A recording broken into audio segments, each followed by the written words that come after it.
Good evening. कैसे हैं आप सभी लोग? चलिए, तो कल की क्लास में हमने समझा था इकोसिस्टम के बारे में, और इकोसिस्टम का हम अध्ययन कर रहे थे, किस प्रकार से पारिस्थितिक तंत्र का अध्ययन किया जाता है। पारिस्थितिक तंत्र का अध्ययन करने के क्रम में हमने देखा था स्थलीय और जलीय पारिस्थितिक तंत्र, और स्थलीय और जलीय पारिस्थितिक तंत्र को समझते हुए हम आगे बढ़े थे, और फिर हम लोग पहुंचे थे कहां पर? जो जलीय पारिस्थितिक तंत्र है, जलीय पारिस्थितिक तंत्र को प्रभावित करने वाले कारकों को हमने डिटेल में समझा था। और वहां पर तापमान, सूर्य प्रकाश की पहुंच, लवणता, जल की लवणता, जल में उपस्थित ऑक्सीजन की मात्रा और पोषक तत्वों की उपस्थिति, सारे फैक्टर्स के बारे में हमने देख लिया था, क्या क्या इंपॉर्टेंस होता है। सूर्य प्रकाश के पहुंच के आधार पर भी हमने दो भागों में वर्गीकृत कर लिया था, फोटिक और अफोटिक जोन में। इनके बारे में समझा था कि फोटिक जोन में क्या हो सकता है और अफोटिक जोन में क्या होता है। फिर लाइटोरल जोन और लेमनेटिक जोन के बारे में समझ लिया था, किसी जलीय निकाय में या जलीय पारिस्थितिक तंत्र के जो क्षेत्र होते हैं उनके बारे में समझा था। जो हमारा लास्ट डिस्कशन था, लास्ट डिस्कशन में हम देख रहे थे कि किस प्रकार से किसी जलीय पारिस्थितिक तंत्र में प्राणी जात और वनस्पति जात का विकास होता है। कौन कौन से प्राणी जात और वनस्पति जात होते हैं? जहां पर तीन तरह से हमने वर्गीकृत किया था, प्लैंकटन समुदाय, नेक्टन समुदाय और पैंथिक समुदाय। प्लैंकटन क्या है? तो सूक्ष्म जीव हैं, जंतु और पादप हैं। दूसरी तरफ से क्या थे? दो तरह से बटे हुए थे प्लैंकटन्स, जू प्लैंकटन्स और फाइटोप्लैंक्टन्स में। फाइटोप्लैंक्टन्स पादप थे और जू प्लांटन सूक्ष्म जंतु हैं, धारा के विपरीत नहीं तैर सकते, धारा के साथ बहते हुए कहीं भी चले जाते हैं। नेक्टन स्वतंत्र तैराक थे, बड़े जंतु हैं, हम कह सकते हैं जलीय निकाय के, जलीय पारिस्थितिक तंत्र के। और तीसरी तरफ थे बेंथिक समुदाय के लोग। बेंथिक समुदाय के सदस्य कैसे हैं? सागर के तल पर रहने वाले जीव, सागर के तल के समीप या जलीय पारिस्थितिक तंत्र में तल में रहने वाले जीव वनस्पति होते हैं, उन्हें हमने कहा था बेंथिक समुदाय के सदस्य। ठीक, अब हम लोग बात करते हैं जो जलीय पारिस्थितिक तंत्र है, इस जलीय पारिस्थितिक तंत्र में सागरीय पारिस्थितिक तंत्र के बारे में। तो सागरीय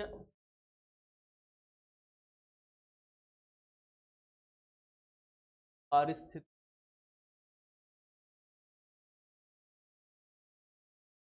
और जो ये सागरीय पारिस्थितिक तंत्र है, मरीन इकोसिस्टम है, इस मरीन इकोसिस्टम में हमें पढ़ना है कोरल्स के बारे में, प्रवाल के बारे में। तो हमारा जो टॉपिक है यहाँ पर ये क्या है? का संबंध सागरीय पारिस्थितिक तंत्र में संबंधित होता है प्रवाल, कोरल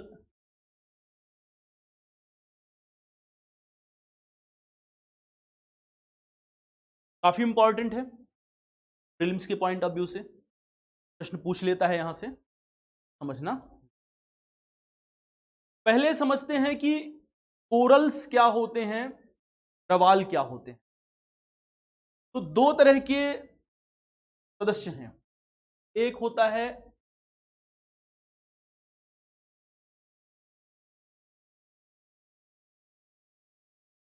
देखिए, बेसिकली जो है कोरल क्या है, तो हम ये समझ सकते हैं कि जो कोरल होता है एक चूना प्रधान जीव होता है। क्या है? तो आप कह सकते हैं कोरल होता है एक चूना प्रधान जीव, जो अपने चारों ओर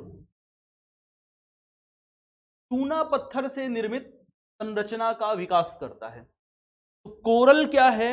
एक चूना प्रधान जीव है, जो अपने चारों ओर किससे निर्मित? तो आप कह सकते हैं चूना पत्थर चट्टान से निर्मित संरचना का निर्माण करता है। अब जो ये जीव है इसे कहा जाता है, ये है कोरल पॉलिप।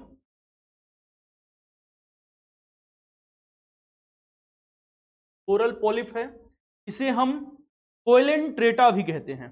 तो कोरल पॉलिप है और इसका नाम है कोइलेंट्रेटा। ठीक है, तो देखिए जो कोरल पॉलिप है, कोरल पॉलिप एक समुद्री जीव है जो कि चूना प्रधान समुद्री जीव है। तो हम इसके बारे में क्या कह रहे हैं, कोरल पॉलिप के बारे में, कोइलेंट्रेटा है। कोइलेंट्रेटा क्या है, तो आप कह सकते हैं ये है समुद्री जीव है। और क्या करता है ये, हम कह रहे हैं कि ये चूना प्रधान है, यानी कि चारों ओर चूना पत्थर चट्टान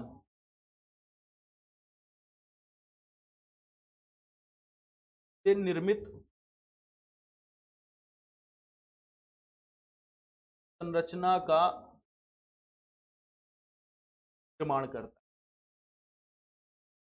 तो जो ये कोइलेंट्रेटा है, इस कोइलेंट्रेटा के चारों ओर चूना पत्थर चट्टान से निर्मित संरचना का निर्माण होता है। कोइलेंट्रेटा के साथ साथ एक पादप प्लवक, जिसे हम कहते हैं फाइटोप्लैंक्टन, एक फाइटोप्लैंक्टन भी पाया जाता है, और इस फाइटोप्लैंक्टन का नाम है जूजेंथेले। तो ये फाइटोप्लैंक्टन है और इस फाइटोप्लैंक्टन का नाम है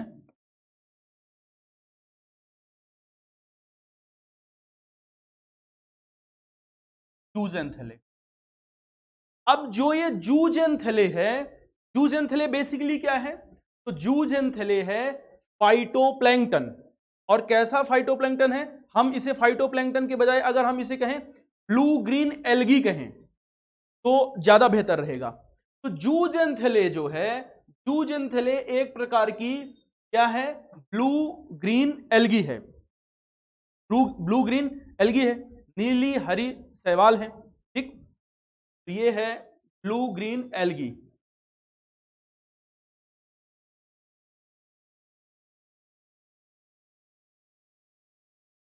ब्लू ग्रीन एल्गी है, नीली हरी शैवाल है। तो महासागर में या सागर में अथवा खाड़ी प्रदेशों में या छिछले जलीय भागों में हम कह सकते हैं कौन, जूजेंथेले, और जो ये कोरल पॉलिप है जिसे हमने कहा है कोइलेंट्रेटा, ये सहजीवी संबंध के रूप में रहते हैं। तो जूजेंथेले कौन कौन है, हम कह रहे हैं ये जो जूजेंथेले है और ये कोइलेंट्रेटा है, ये दोनों कैसे रह रहे हैं, तो आप कह सकते हैं ये दोनों सहजीवी संबंध, सिम्बायोटिक रिलेशन, सहजीवी संबंध के रूप में रहते हैं, सिम्बायोटिक रिलेशन के रूप में रहते हैं। अब आप ये अच्छे से जानते हैं कि सहजीवी संबंध क्या होता है। तो हम कह सकते हैं कि सहजीवी संबंध एक प्रकार का ऐसा संबंध है जिसमें जीव, मैं साइड में हो जाता हूं ताकि आप लोगों को दिखता भी रहे, सिम्बायोटिक रिलेशन, सहजीवी संबंध एक ऐसा संबंध होता है जिसमें जीव एक साथ रहते हैं और अपने पोषण और आवास को साझा करते हैं। हम इस बात को समझ चुके हैं। तो जीव दो एक साथ रह रहे हैं और अपने पोषण और आवास को साझा करते हैं। अब इस लाइन को समझते हैं। तो देखिए, अगर आपसे पूछा जाए कि इन दोनों सदस्यों में भोजन निर्माण का कार्य कौन करेगा, तो आप कहेंगे सर भोजन निर्माण का कार्य तो जूजेंथेले करेगा, क्योंकि जूजेंथेले है ब्लू ग्रीन एल्गी, और ब्लू ग्रीन एल्गी है इसलिए ये फोटोसिंथेसिस करेगा, प्रकाश संश्लेषण की क्रिया करेगा। तो ब्लू ग्रीन एल्गी क्या करेगा, आप कहेंगे ये करेगा प्रकाश संश्लेषण, प्रकाश संश्लेषण करेगा, फोटोसिंथेसिस करेगा, और प्रकाश संश्लेषण करेगा तो भोजन निर्माण करेगा। प्रकाश संश्लेषण करके ये बनाता है भोजन, ठीक। जूजेंथेली प्रकाश संश्लेषण करता है और प्रकाश संश्लेषण करके भोजन बनाता है, और इसके द्वारा बनाया गए भोजन का इस्तेमाल कोइलेंट्रेटा करता है। कोइलेंट्रेटा क्या है, हम कोइलेंट्रेटा को पहले ही कह दिए हैं, ये है सी एनिमल, सी एनिमल है ना, समुद्री जीव है। अब कोइलेंट्रेटा बदले में क्या करता है, तो कोइलेंट्रेटा बदले में इस जूजेंथेले को आवास प्रदान करता है और सुरक्षा प्रदान करता है। तो कोइलेंट्रेटा भी दो कार्य कर रहा है। कोइलेंट्रेटा क्या कर रहा है? तो कोइलेंट्रेटा दे रहा है इस जूजेंथेले को आवास, और क्या दे रहा है? सुरक्षा। महासागर में अथवा सागरीय पारिस्थितिक तंत्र में जूजेंथेले जो कि पादप प्लवक है, और दूसरी तरफ कौन? कोइलेंट्रेटा जो कि जंतु समुदाय का सदस्य है। दोनों एक दूसरे के साथ सहजीवी संबंध के रूप में रहते हैं, और इस प्रकार से कोरल्स का विकास होता रहता है। तो कोरल्स धीरे धीरे धीरे धीरे धीरे धीरे कोरल्स का क्या है? विकास होता रहता है। और हमने ये समझा है अभी कि जो जूजेंथेले है, दरअसल जूजेंथेले क्या है? चूना प्रधान जीव है, यानी अपने चारों तरफ चूना पत्थर चट्टान से निर्मित संरचना का विकास करता है। तो देखिए,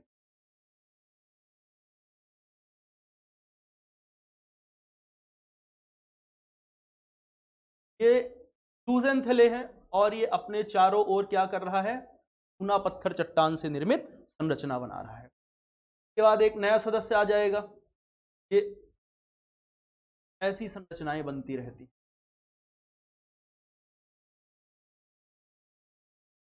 जब ये सदस्य मृत्यु होगी, यहां पर एक नया सदस्य आ जाता है। पुनः जब ये सदस्य की मृत्यु हो जाती है तो एक नया सदस्य आ जाएगा, अपने चारों ओर चूना पत्थर बना देगा। ऐसे इनका विकास होता है। तो आप देख सकते हैं कि इस तरह से हम देखें तो महासागर में प्रवाल के द्वारा यानी कोरल्स के द्वारा एक दीवार नुमा संरचना का विकास हो जाता है। इस दीवार नुमा संरचना का जो विकास हो रहा है, इसे कहा जाता है प्रवाल भित्ति, अथवा कहते हैं इसे कोरल रीफ। तो इसे हम कहते हैं कोरल रीफ अथवा प्रवाल भित्ति। तो प्रवाल भित्ति क्या है?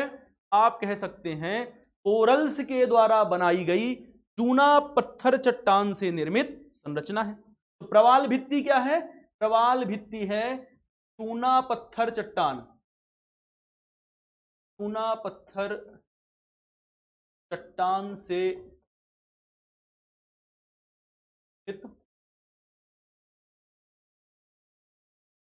और निर्माण कौन कर रहे हैं? तो निर्माण इनका कर रहे हैं प्रवाल, इसलिए इसका नाम है प्रवाल। ठीक है। तो जो कोरल्स हैं महासागर में चूना पत्थर चट्टान से निर्मित संरचना का विकास करते हैं, इसे हम कहते हैं प्रवाल भित्ति। अब एक बात और समझिए, जब तक तो जूजेंथेले इस कोइलेंट्रेटा के साथ में जुड़ा हुआ है, दोनों एक दूसरे के साथ जुड़े हुए हैं, तब तक जूजेंथेले के माध्यम से कोइलेंट्रेटा को पोषण की प्राप्ति हो रही है। और कोइलेंट्रेटा को पोषण की प्राप्ति हो रही है, यानी कि जो जंतु प्लवक है उस पर उसे पोषण मिल रहा है, वो जिंदा है। लेकिन अगर मान लीजिए किसी कारण से जो ये जूजेंथेले है, ये जूजेंथेले इस कोइलेंट्रेटा को छोड़ करके कहीं और चला जाए, क्या हो? जूजेंथेले इस कोइलेंट्रेटा से दूर हट जाए। क्यों हटेगा? ये फैक्टर हम डिस्कस करेंगे। किसी भी कारण से जो ये जूजेंथेले है इस कोइलेंट्रेटा से दूर हट जा रहा है, तो जैसे ही जूजेंथेले इस कोइलेंट्रेटा से दूर हटेगा, वैसे ही कोइलेंट्रेटा की मृत्यु होने लगेगी, है ना? क्योंकि उनको पोषण नहीं मिलेगा, भोजन नहीं मिलेगा, और भोजन ना मिलने के कारण कोइलेंट्रेटा की मृत्यु हो जाएगी। दूसरी ओर प्रवाल क्या है?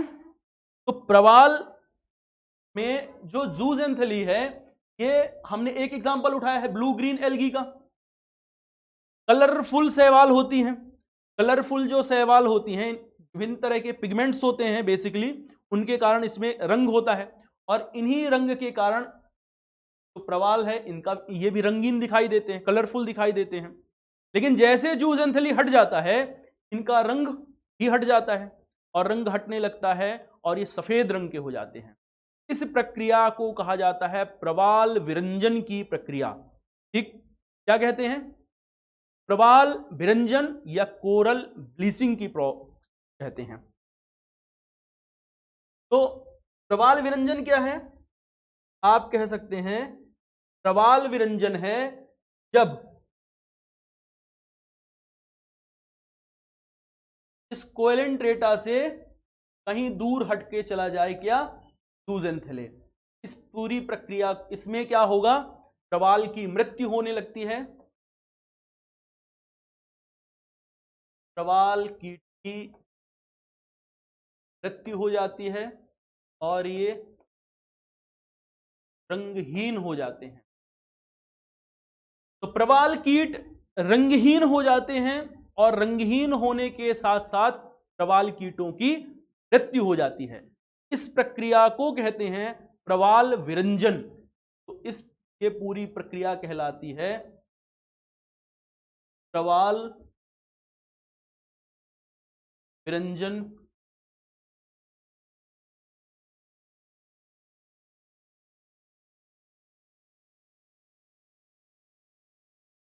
Coral bleaching. तो कोरल ब्लीचिंग कहा जाता है अथवा प्रवाल विरंजन की प्रक्रिया कहा जाता है। ठीक, तो कोरल्स के बारे में हमने समझ लिया है। अब हम ये देखते हैं कि कोरल्स के विकास के लिए, कोरल्स के विकास के लिए कौन कौन से कारक हैं जो आवश्यक हैं। किन फैक्टर्स के कारण किसी भी महासागर में अथवा सागरीय बायोम में, पारिस्थितिक तंत्र में कोरल्स का क्या है? विकास होता है।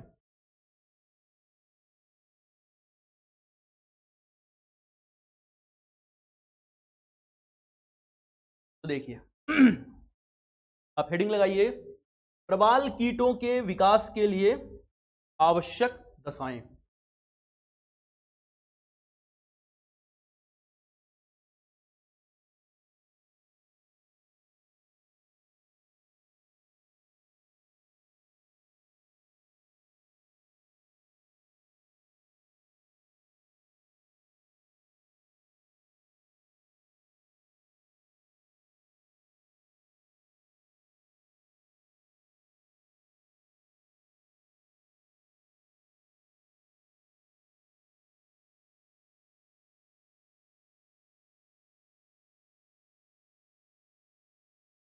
प्रवाल कीटों के विकास के लिए आवश्यक दशाएं। तो सबसे जो एक फैक्टर है, पहला फैक्टर होता है तापमान, टेम्परेचर। प्रवाल कीटों के विकास के लिए आवश्यक है कि जलीय निकाय का अथवा महासागर का तापमान 20 से 22 डिग्री सेल्सियस के बीच रहे। कितना हो? तो आवश्यक है कि 20 से 22 डिग्री सेल्सियस के मध्य हो।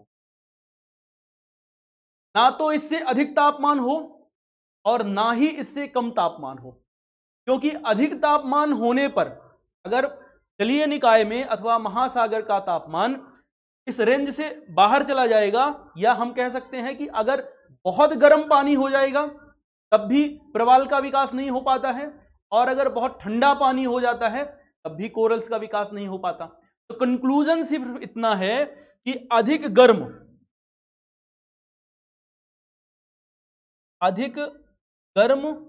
अथवा अधिक ठंडा पानी में कोरल का विकास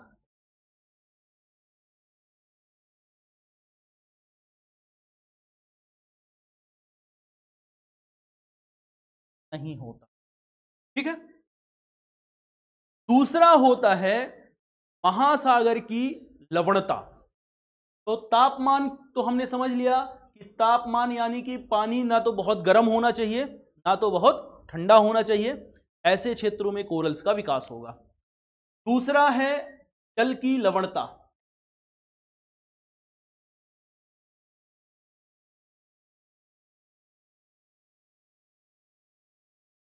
तो जल की लवणता आवश्यक है 27 से लेकर के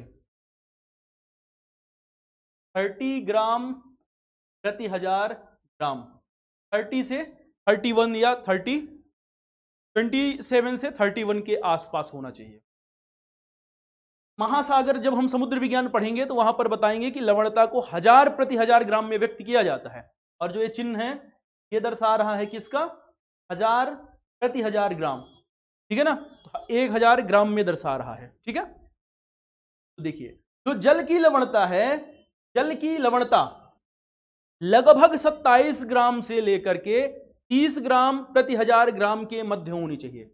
यानी कि ना तो पानी बहुत स्वच्छ हो और ना ही बहुत ज्यादा लवण युक्त पानी हो। तो कैसा पानी हो, लवणता एवरेज हो, ना तो बहुत स्वच्छ पानी हो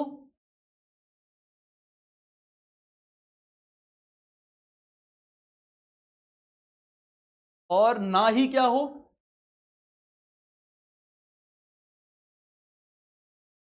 बहुत अधिक लवण युक्त, ना ही अधिक लवण युक्त।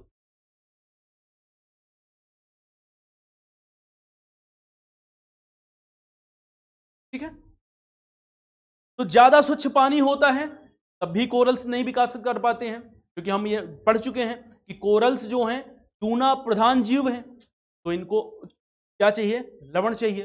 लेकिन अगर पानी बहुत ज्यादा खारा हो जाएगा तब भी कोरल्स मृत्यु कर जाती है, क्योंकि अधिक लवण होने पर क्या है, तो इनके मुख में लवणों की मात्रा जमा हो जाती है, कोरल ब्लॉगिंग होने लगती है और ब्लॉगिंग होने के कारण कोरल्स की मृत्यु होने लग जाती है। तो अगर बहुत अधिक लवण की मात्रा बढ़ जाएगी तब भी कोरल्स की मृत्यु हो जाएगी।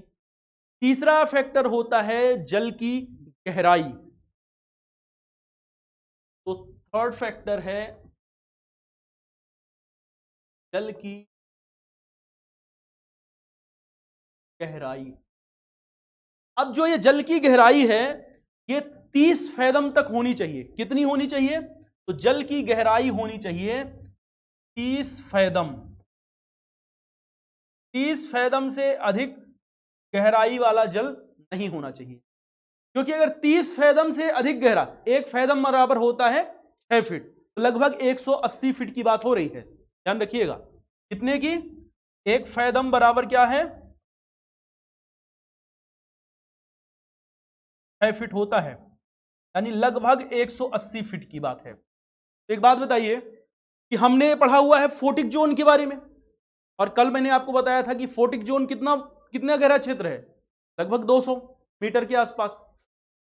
तो ये ऐसा क्षेत्र होता है जहां पर फोटिक जोन का पार्ट है। तो कोरल्स का विकास महासागर में फोटिक जोन में होता है, और दूसरी तरफ कैसा है, अधिक गहरा जलीय भाग नहीं होना चाहिए, 30 फैदम की गहराई तक ही इनका विकास हो पाता है। इसका मतलब है कि ये छिछले जलीय भाग में ही विकसित होते हैं, अधिक गहरे जलीय भाग में इनका विकास नहीं हो पाता। तो छिछले जलीय भाग में जहां पर महासागर की लवणता लगभग 27 से 30 ग्राम प्रति 1000 ग्राम के मध्य हो और तापमान लगभग महासागर में औसत तापमान के आसपास हो, बहुत अधिक तापमान या बहुत कम तापमान ना हो, ऐसे क्षेत्रों में प्रवाल कीटों का विकास होता है। लेकिन इसके लिए आवश्यक है जल की स्वच्छता, यानी कि हम क्या कह सकते हैं,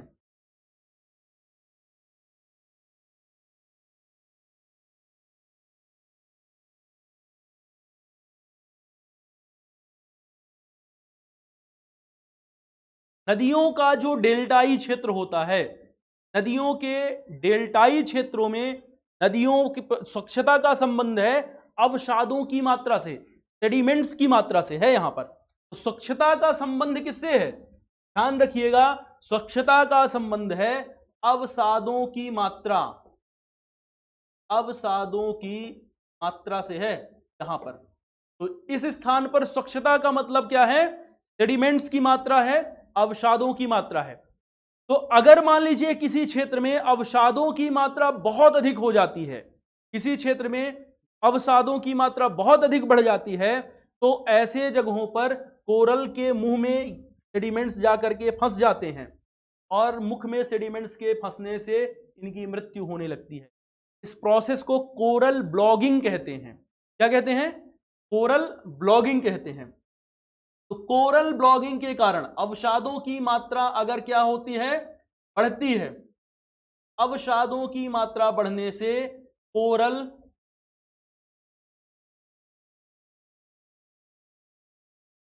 ब्लॉगिंग होती है और कोरल ब्लॉगिंग होने से प्रवाल कीटों की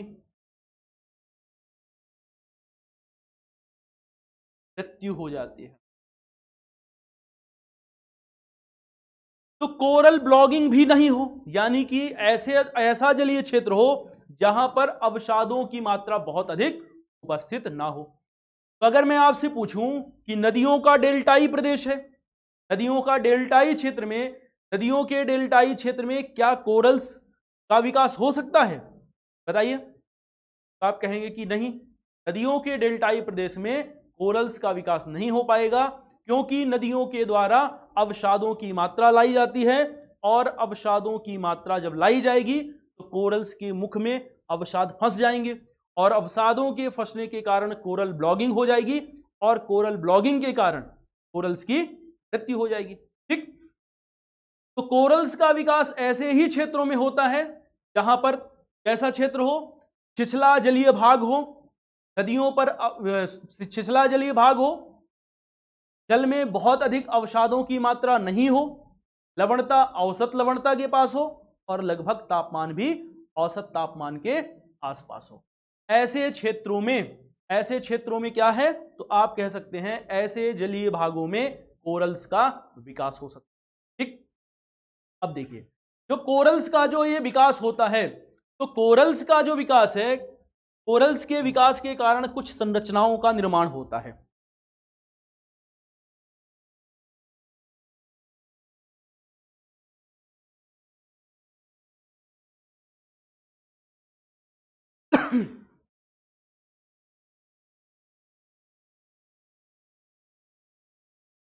मान लिया ये कोई द्वीप है और यहां पर जलमग्न है, जल भरा हुआ है। ठीक है। देखिए, जब कोरल्स का विकास होता है तो सर्वप्रथम छिछले जलीय भाग में होगा, और छिछले जलीय भाग में होगा, और पहले ये ऊंचाई में बढ़ते हैं। पहले कोरल्स का निर्माण ऊंचाई में होता है। तो पहले तो कोरल्स का विकास ऊंचाई में होता है, और उसके पश्चात बाहर के क्षेत्र, तो पहले ऊपर की ओर बढ़ते हैं और फिर बाहर की ओर बढ़ने लगते हैं। इस तरह से कोरल्स का विकास होता है। ठीक। इस अवस्था को कहते हैं, इस तरह जो कोरल्स का विकास होता है इसे कहते हैं तटीय प्रवाल भित्ति। क्या कहते हैं? तटीय प्रवाल भित्ति। अगर मान लीजिए जो ये तटीय प्रवाल भित्ति है बढ़ते बढ़ते बढ़ते बढ़ते बहुत बड़े आकार में हो जाए, तो जब ये तटीय प्रवाल भित्ति का अधिक विकास हो जाए, ज्यादा गहराई में तो जाएंगे नहीं, क्योंकि हम जानते हैं कि 30 फैदम से अधिक गहराई में इनका विकास नहीं होता। तो जब अधिक गहराई में विकास नहीं होगा, ऊपर की ओर बढ़ते हुए सतह तक पहुंच गए हैं, तो अब ये खुले सागर की ओर बढ़ेंगे। तो अब ये खुले सागर की ओर बढ़ने लग जाते हैं, खुले सागर की ओर बढ़ते हैं, और खुले सागर की ओर इनका बहुत अधिक विकास हो जाता है। जब खुले सागर की ओर इनका बहुत अधिक विकास हो जाए, तो अगर यहां से कोई नाव आ रहा होगा, हमने देखा कि खुले सागर की ओर इनका खूब बहुत अधिक मात्रा में हो गया है विकास। ठीक। और तट कहां पर है? तट तो इस स्थान पर है ना। अगर सागर से चलता हुआ कोई नाव आ रहा होगा, तो ये इस नाव को क्या करेंगे? क्या ये नाव चलते हुए आएगा, क्या ये नाव पहुंच पाएगा जहाज इस तट पर? तो आप कहेंगे नहीं पहुंच पाएगा, क्योंकि ये बीच में बैरियर का काम कर रहा है। तो इस प्रकार की प्रवाल भित्ति को कहा जाता है क्या? बैरियर रीफ कहते हैं। तो इसे अवरोधक प्रवाल भित्ति अथवा बैरियर रीफ कहा जाता है। तो ऑस्ट्रेलिया में है ग्रेट बैरियर रीफ, सबसे बड़ा एग्जाम्पल है इसका। ऑस्ट्रेलिया में है क्या? ऑस्ट्रेलिया में है great barrier. Great barrier reef कैसा प्रवाल भित्ति है? अगर आपसे कोई पूछे तो आप कहेंगे ग्रेट बैरियर रीफ एक प्रकार की अवरोधक प्रवाल भित्ति है। इसका विकास सतह से खुले सागर की ओर इतना अधिक हो गया है कि सागर की तरफ या इस क्षेत्र में तट, सागर से तट की ओर प्रवेश करना मुश्किल हो गया है। इसे कहा जाता है क्या, बैरियर रीफ कहते हैं। और सबसे बड़ा बैरियर रीफ कहां पर है, तो ऑस्ट्रेलिया के उत्तर पूर्वी तटीय क्षेत्र में है, ग्रेट बैरियर रीफ कहते हैं। ठीक, मान लीजिए कि कोई द्वीप है और किसी द्वीप में ये तटीय प्रवाल भित्ति इस तरह से विकसित हो रही हैं और बढ़ते बढ़ते आगे की ओर चली गई, खुले सागर की ओर चली गई। ठीक, द्वीप का धसाव हो गया अथवा जल स्तर बढ़ गया सागर का, तो जब द्वीप का धसाव हो जाएगा अथवा सागर का जल स्तर बढ़ जाएगा तो इस क्षेत्र में पानी भर जाएगा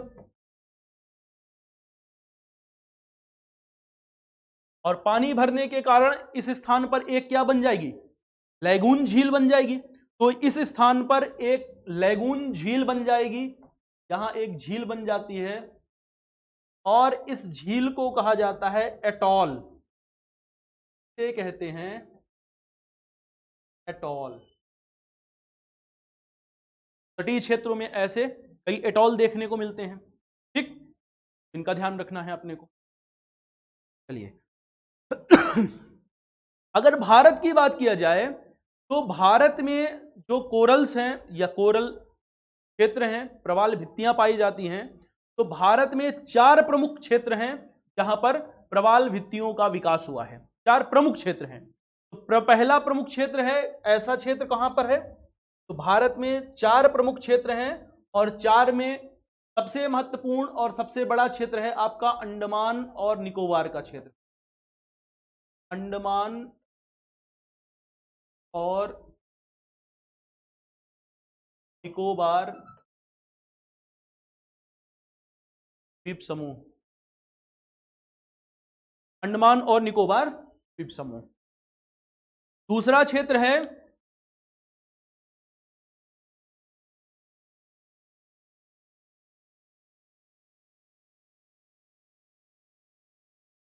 लक्षद्वीप समूह। तीसरा क्षेत्र है मन्नार की खाड़ी।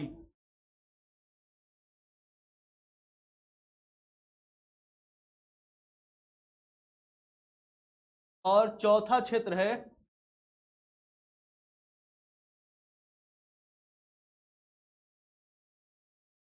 कच्छ की खाड़ी। ठीक, तो ये ध्यान रखना है आपको, जो कोरल्स के, भारत में कोरल्स के क्षेत्र हैं या प्रवाल के क्षेत्र हैं, इनको आपको ध्यान में रखना है। ठीक है, तो कौन कौन से हैं, तो भारत में है अंडमान निकोबार द्वीप समूह। अंडमान निकोबार द्वीप समूह के अलावा क्या है,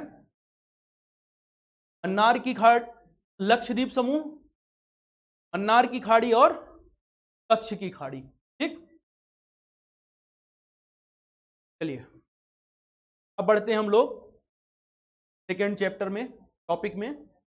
और सेकेंड टॉपिक है हमारा ज्वार नदमुख पारिस्थितिक तंत्र या एस्चुरी इकोसिस्टम। तो हेडिंग लगाइए आप लोग, ज्वार नदमुख पारिस्थितिक तंत्र।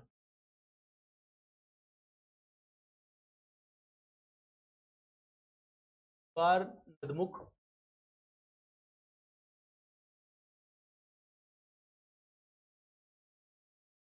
पारिस्थितिक,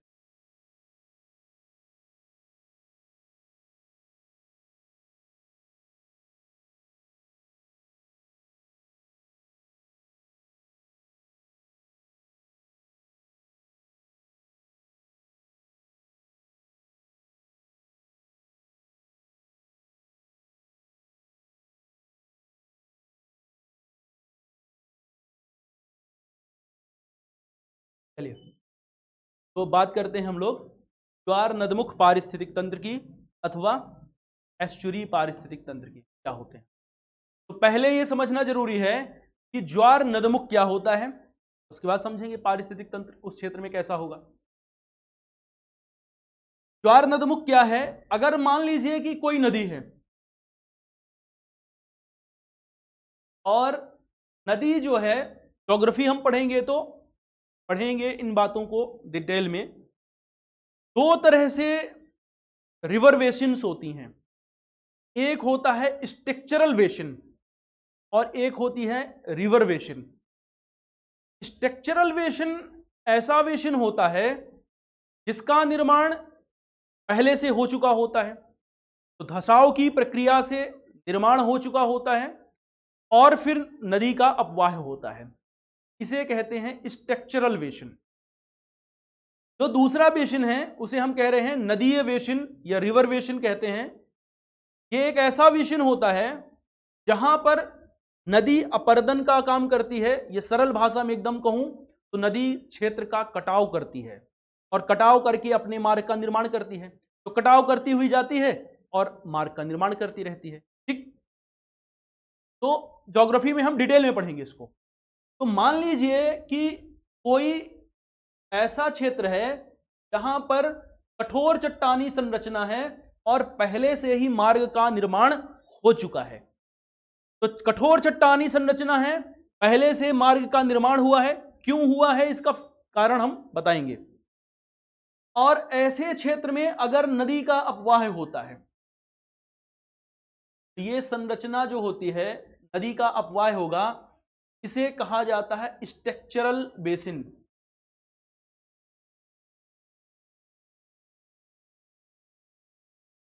और क्या है ये, यहां पर है कठोर चट्टानी संरचना। दो बातें हैं, कठोर चट्टानी संरचना। ठीक तो कठोर चट्टानी संरचना से कोई नदी बह रही है और नदी बहने से पहले या नदी के अपवाह से पहले ही रास्ता बन चुका था, तो क्या नदी क्षेत्र का कटाव करेगी? आप कहेंगे कि कम मात्रा में करेगी, अधिक मात्रा में तो नहीं करेगी।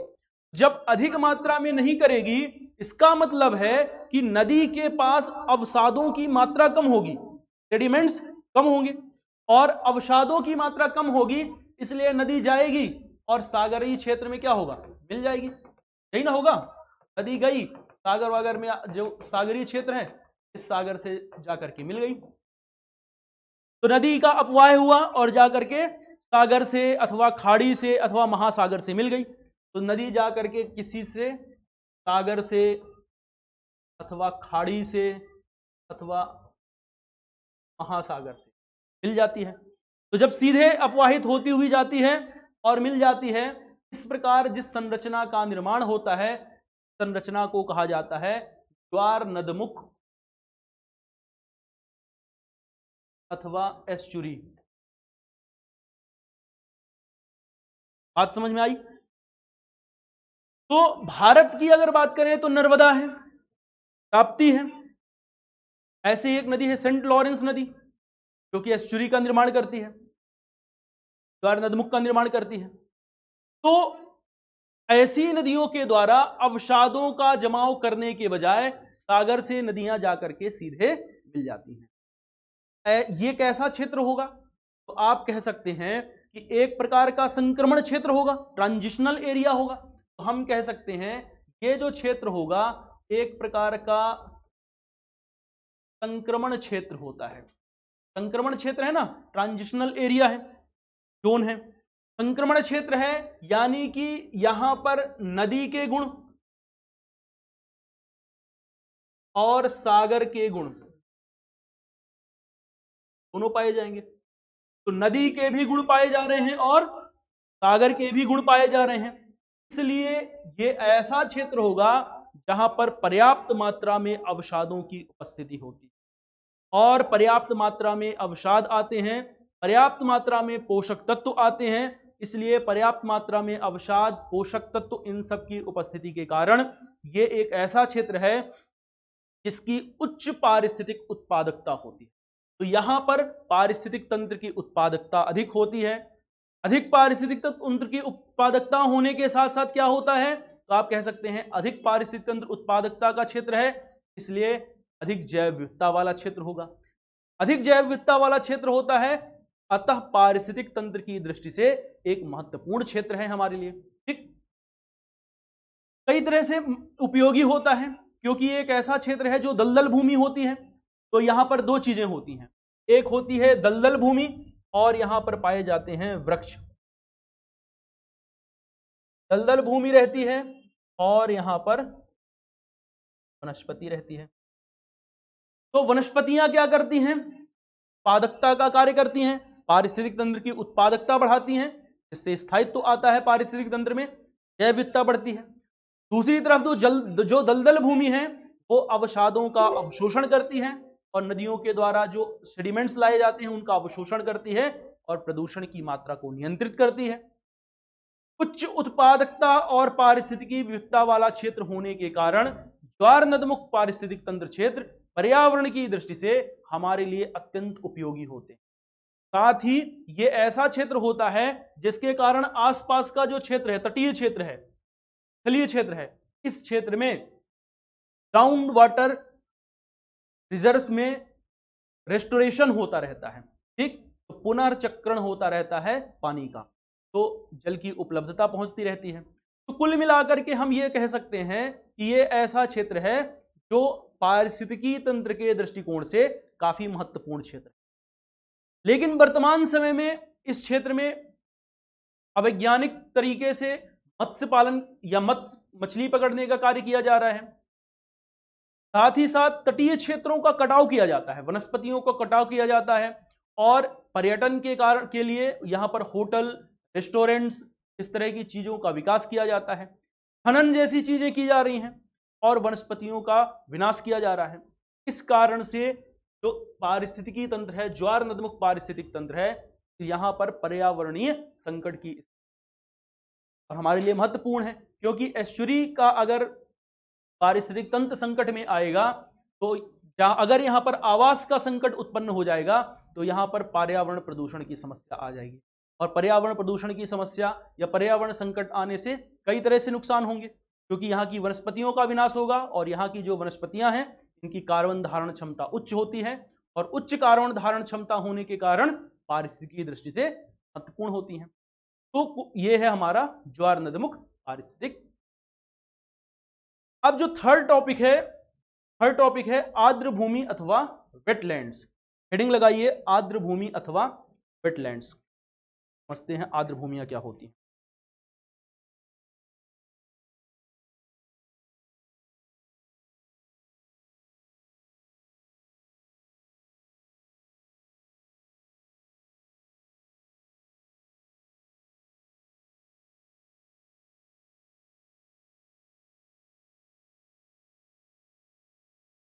आर्द्र भूमि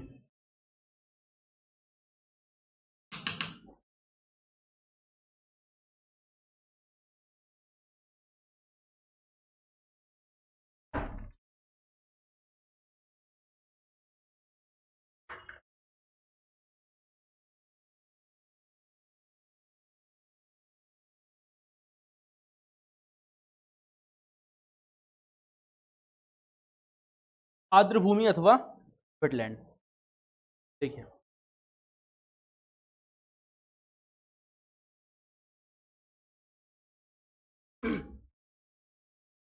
आर्द्र भूमि को अगर सामान्य रूप से समझा जाए तो सामान्य रूप से हम ऐसा कह सकते हैं कि एक ऐसा क्षेत्र है जो कि जल भराव वाला क्षेत्र है। जल भराव का मतलब क्या है? जहां पर पानी आता है, पानी ठहरता हो, ठीक है, और जल धारण क्षमता होती है। पानी, ये ऐसा क्षेत्र है जहां पानी आएगा, पानी ठहरेगा, तो इस क्षेत्र की जल धारण क्षमता होती है, जल भराव वाला एक क्षेत्र होता है। लेकिन आर्द्र भूमि के लिए सबसे व्यवस्थित तरीके से किसी ने परिभाषित किया तो परिभाषा दी थी रामसर कन्वेंशन ने। आगे इसके बारे में समझेंगे। तो रामसर कन्वेंशन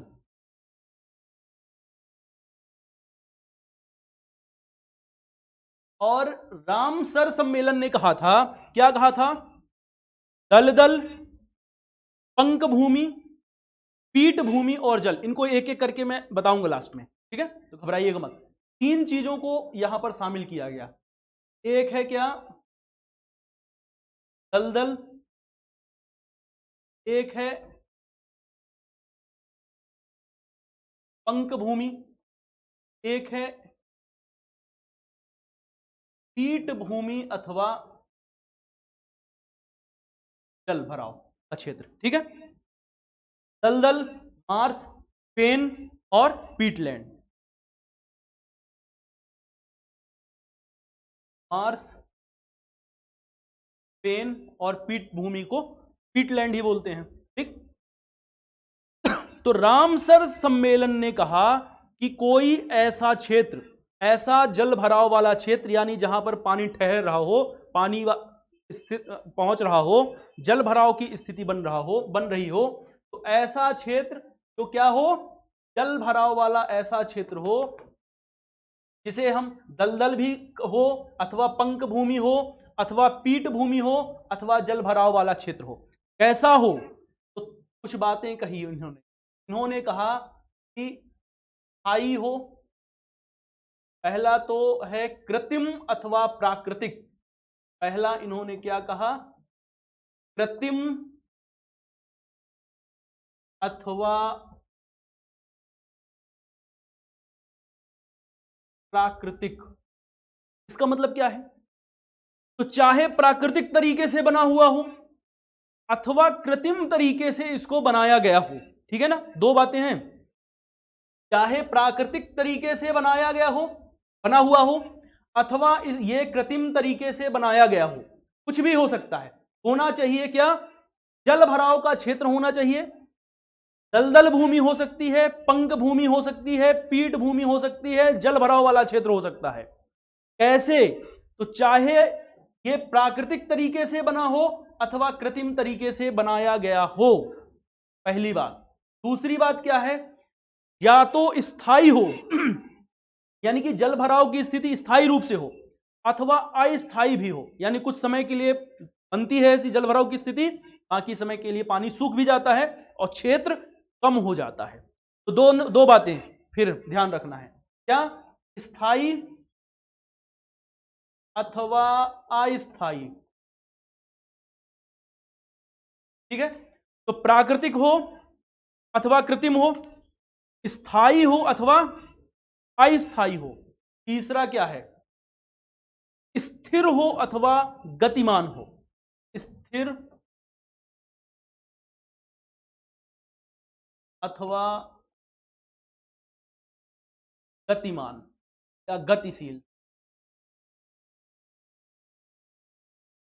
तो पानी आ रहा है और पानी आने के बाद क्या हुआ कि पानी इस क्षेत्र में पहुंचा, कुछ समय के लिए होल्ड हुआ और फिर बह के कहीं और चला गया, या तो फिर पानी आया, जल भराव का क्षेत्र है और पानी स्थिर है, वाष्पीकरण होकर के चला गया। ठीक, तो स्थायी रूप से हो या अस्थायी रूप से हो, जल स्थिर हो अथवा गतिमान हो, और चाहे ताजा पानी हो, चाहे खारा पानी हो, चाहे लवण युक्त पानी हो। तीन बातें फिर ध्यान रखनी है, ताजा, खारा अथवा लवण युक्त जलीय भाग। तो रामसर सम्मेलन ने क्या क्या बातें कही, ध्यान से समझिएगा एक एक वर्ड को, अगर यूपीएससी भी साथ में देना है तब तो बहुत इंपॉर्टेंट है, बाकी स्टेट पीसीएस में तो आते ही रहते हैं प्रश्न। रामसर सम्मेलन ने आर्द्र भूमियों को परिभाषित किया, और रामसर सम्मेलन ने आर्द्र भूमि को परिभाषित करने के क्रम में क्या कहा, रामसर सम्मेलन ने कहा कोई भी जल भराव का क्षेत्र, चाहे वो दलदल हो, पंक भूमि हो, पीठ भूमि हो, अथवा जल भराव का क्षेत्र हो, कैसा हो, प्राकृतिक तरीके से बना हो अथवा कृत्रिम तरीके से बना हो, स्थायी रूप से हो अथवा अस्थायी रूप से हो। ठीक है, इसके बाद स्थिर पानी हो चाहे गतिमान पानी हो, स्वच्छ जल हो अथवा खारा पानी हो, यानी कि ताजा पानी हो यानी स्वच्छ पानी हो, खारा पानी हो, अथवा कैसा हो, लवण युक्त जलीय भाग हो।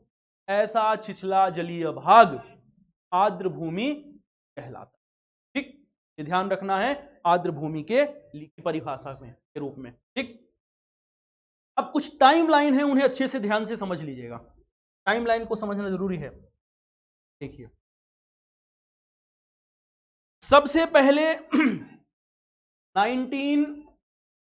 1971 ईस्वी है, ईस्वी लगा लीजिएगा आप लोग। ठीक है, तो 1971 की बात है। 1971 में कहां पर? तो ईरान के रामसर में 1971 में ईरान के रामसर में आर्द्र भूमियों के संरक्षण से संबंधित सम्मेलन हुआ। इस सम्मेलन को रामसर सम्मेलन कहा जाता है। तो ईरान के रामसर में सर्वप्रथम क्या हुआ? आप कह सकते हैं आर्द्र भूमि संरक्षण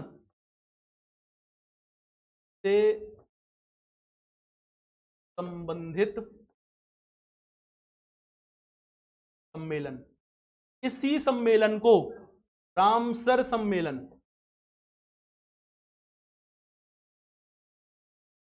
कहा गया। इसमें क्या बातें हुई आगे समझेंगे हम लोग, ठीक है। तो सबसे पहले 1971 में आर्द्र भूमियों के संरक्षण से संबंधित एक सम्मेलन हुआ। इस सम्मेलन को कहा गया क्या? रामसर सम्मेलन। आगे आने पर 1975 में, तो दूसरी जो डेट याद रखनी है हमें, इंपॉर्टेंट जो बात है वो क्या है? 1975। तो 1975 में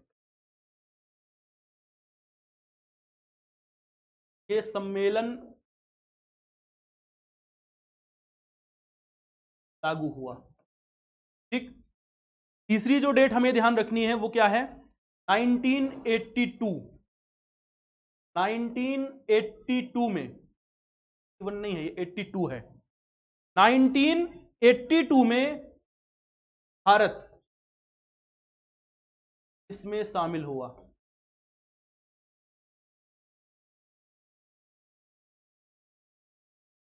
ठीक। अब एक एक करके सारी बात को समझते हैं क्या है। तो मैंने बताया कि सबसे पहले 1971 में क्या हुआ?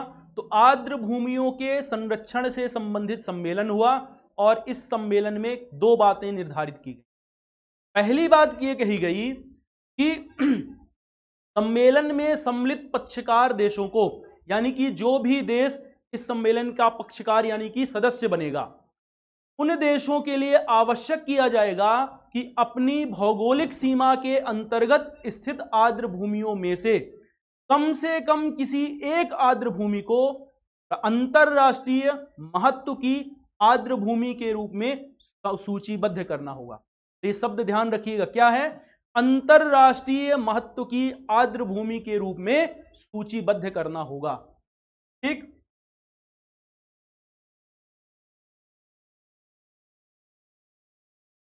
पहली जो बात कही गई इस बात में था क्या? अंतरराष्ट्रीय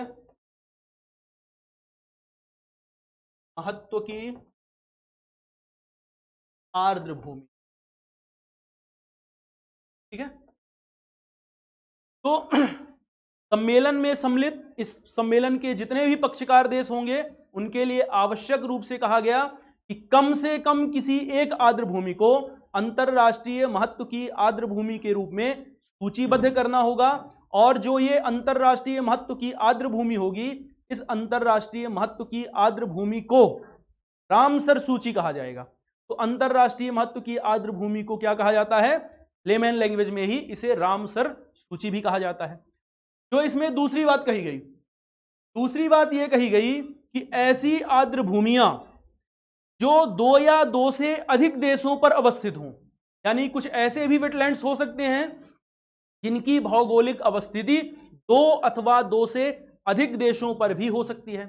तो 2 अथवा 2 से अधिक देशों में अवस्थित आर्द्र भूमियों के संरक्षण के लिए संबंधित देशों को सहयोगात्मक रवैया अपनाना होगा।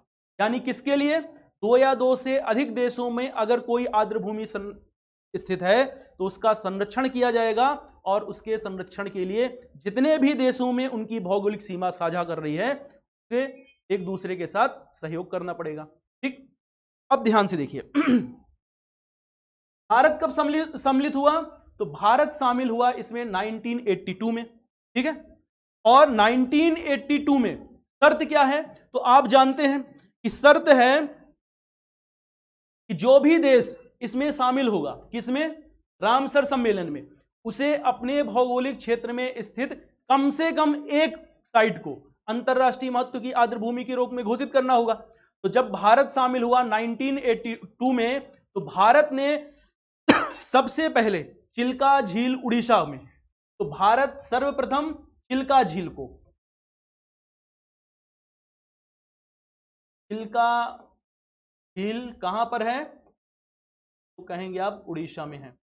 उड़ीसा में स्थित चिल्का झील को सबसे पहले अंतरराष्ट्रीय महत्व की आर्द्र भूमि के रूप में नॉमिनेट किया, सूचीबद्ध किया। इसका नाम ध्यान रखिएगा, चिल्का झील उड़ीसा को क्या किया, अंतरराष्ट्रीय महत्व की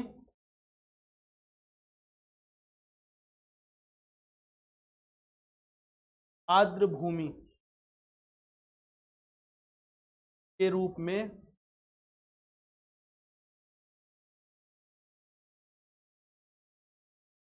वर्तमान समय में भारत की कुल 75 आर्द्र भूमियां हैं। तो अंतरराष्ट्रीय महत्व की कुल हमारे देश में कितनी आर्द्र भूमियां हैं, वर्तमान समय में 75 आर्द्र भूमियां हो चुकी हैं जो अंतरराष्ट्रीय महत्व की हैं और इनको सूचीबद्ध किया जा चुका है। ठीक, इसका नाम ये भी ध्यान रखिएगा। और सबसे ज्यादा है तमिलनाडु में, तो सबसे अधिक है आपकी कहां पर, तमिलनाडु में है, और तमिलनाडु में कुल है 14। इसके बाद है आपका यूपी, और यूपी में है कुल 10। ठीक, ध्यान रखना है इसको। अब देखिए रामसर सम्मेलन हुआ था कब, तो 2 फरवरी 1971 को। तो जब रामसर सम्मेलन हुआ था, तो रामसर सम्मेलन जिस दिन हुआ था उसी दिन को क्या कर दिया गया, उसे अंतरराष्ट्रीय आर्द्र भूमि दिवस के रूप में मनाया जाता है। तो 2 फरवरी को प्रत्येक वर्ष क्या किया जा रहा है, तो आप कह सकते हैं 2 फरवरी को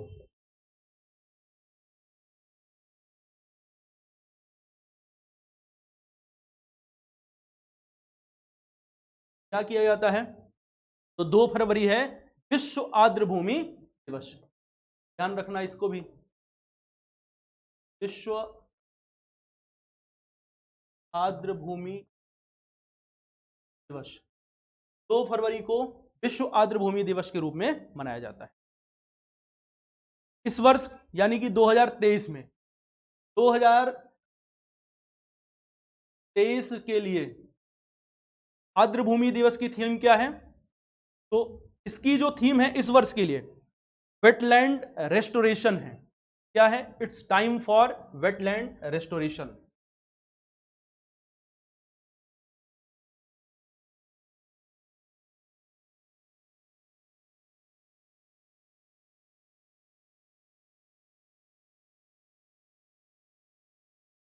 टाइम फॉर वेटलैंड रेस्टोरेशन 2022 की क्या थी, तो 2022 में था wetland action for people and nature. तो इसको भी देख लीजिएगा एक बार, 2022 में क्या थी, wetland action for people and nature. ठीक है, तो ये तो हुई आर्द्र भूमि से संबंधित बातें। अच्छा, टोटल लिस्ट कितनी है, 75 जो आर्द्र भूमियां हैं, तो आपको स्टडी मटेरियल के रूप में प्रोवाइड करा दी जाएगी पीडीएफ, तो आप वहां से देख लीजिएगा। ठीक, अब आगे बात करते हैं, एक है मॉन्ट्रेक्स रिकॉर्ड के बारे में।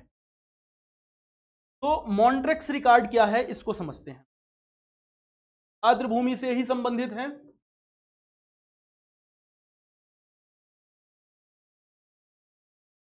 मॉन्ट्रेक्स रिकॉर्ड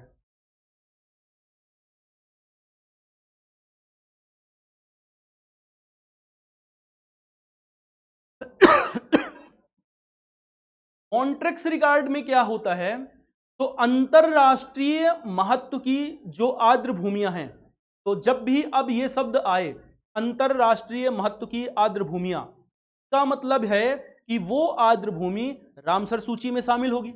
तो अंतरराष्ट्रीय महत्व की जो आर्द्र भूमियां हैं, अर्थात रामसर सूची में सम्मिलित आर्द्र भूमियां, अगर इन आर्द्र भूमियों में मानवीय हस्तक्षेप के कारण पर्यावरण संकट की स्थिति यानी पर्यावरण प्रदूषण हुआ और उस पर्यावरण प्रदूषण से पर्यावरण और यानी पारिस्थितिकी संकट की स्थिति उत्पन्न हो जाए, तब उस सूची को मॉन्ट्रेक्स रिकॉर्ड के हिस्से के रूप में सूचीबद्ध कर दिया जाता है। 3 बातें हैं जो ध्यान रखनी है। पहली बात, मॉन्ट्रेक्स रिकॉर्ड के लिए क्या ध्यान रखना है कि संबंधित जो साइट है वो अंतरराष्ट्रीय महत्व की आर्द्र भूमि के रूप में पहले से सूचीबद्ध की जा चुकी हो। तो पहली जो बात है वो है क्या, अंतरराष्ट्रीय महत्व की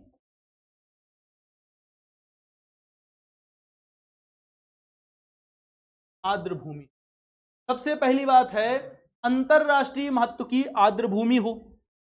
दूसरी बात क्या है, दूसरी बात यह है कि ये जो अंतरराष्ट्रीय महत्व की आर्द्र भूमि है, ये अंतरराष्ट्रीय महत्व की आर्द्र भूमि में क्या हो, तो मानवीय हस्तक्षेप हो।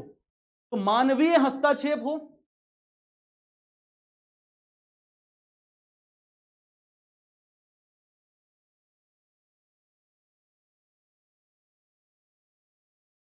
और मानवीय हस्तक्षेप से पर्यावरण प्रदूषण हो, और पर्यावरण प्रदूषण से पर्यावरण यानी पारिस्थितिक संकट उत्पन्न हो गया हो।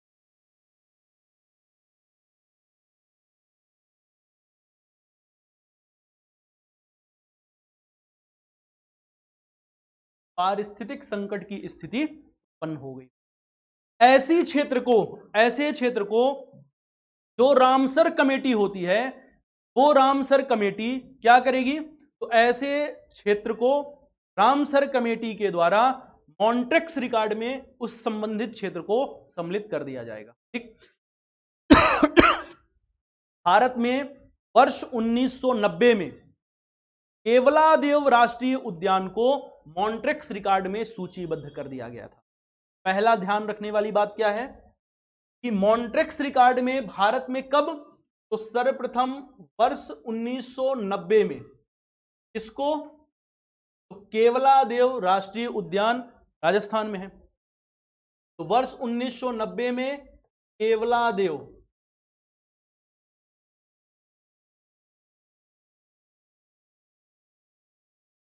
राष्ट्रीय उद्यान, केवलादेव राष्ट्रीय उद्यान, और यह है कहां पर, तो यह है राजस्थान। ठीक। दो समस्याएं थी यहां पर। पहली समस्या थी चारागाह की समस्या, और दूसरी समस्या थी किसकी, तो दूसरी जल संकट की समस्या उत्पन्न हो गई। तो दो प्रकार की समस्याएं थी। एक तो यहां पर चारागाह की समस्या, चारागाह की समस्या थी, और दूसरा था यहां पर जल संकट। तो चारागाह और जल संकट की समस्या के कारण केवलादेव राष्ट्रीय उद्यान को वर्ष 1990 में क्या किया गया, केवलादेव राष्ट्रीय उद्यान को वर्ष 1990 में सम्मिलित कर दिया गया मॉन्ट्रेक्स सूची के अंतर्गत। ठीक। दूसरी बात देखिए, आगे चल करके वर्ष 1990 में तो इसको किया गया, वर्ष 1993 की बात है। तो वर्ष 1993 में 1993 बात को भी समझना जरूरी है। वर्ष 1993 में दो साइट्स को शामिल किया गया, कहां पर, मॉन्ट्रेक्स रिकॉर्ड के रूप में। एक तो चिल्का झील को शामिल किया गया,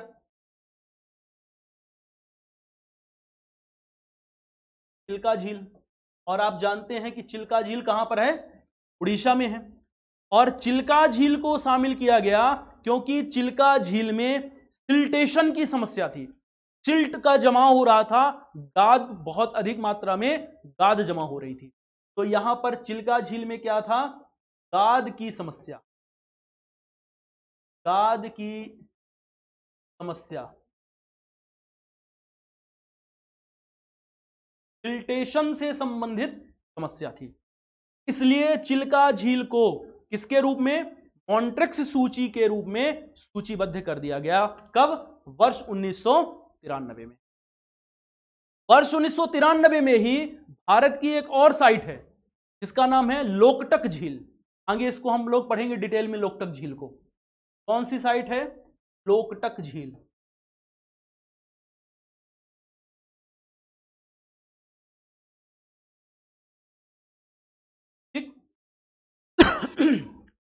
तो लोकटक झील कहां पर है?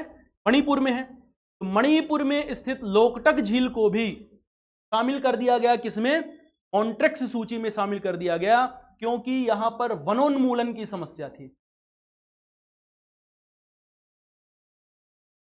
वनोन्मूलन की समस्या थी और इससे आवास संकट उत्पन्न हो गया था। बैठ जाइए 5 मिनट, अभी 5-7 मिनट टॉपिक कंक्लूड कर दें फिर। हाँ,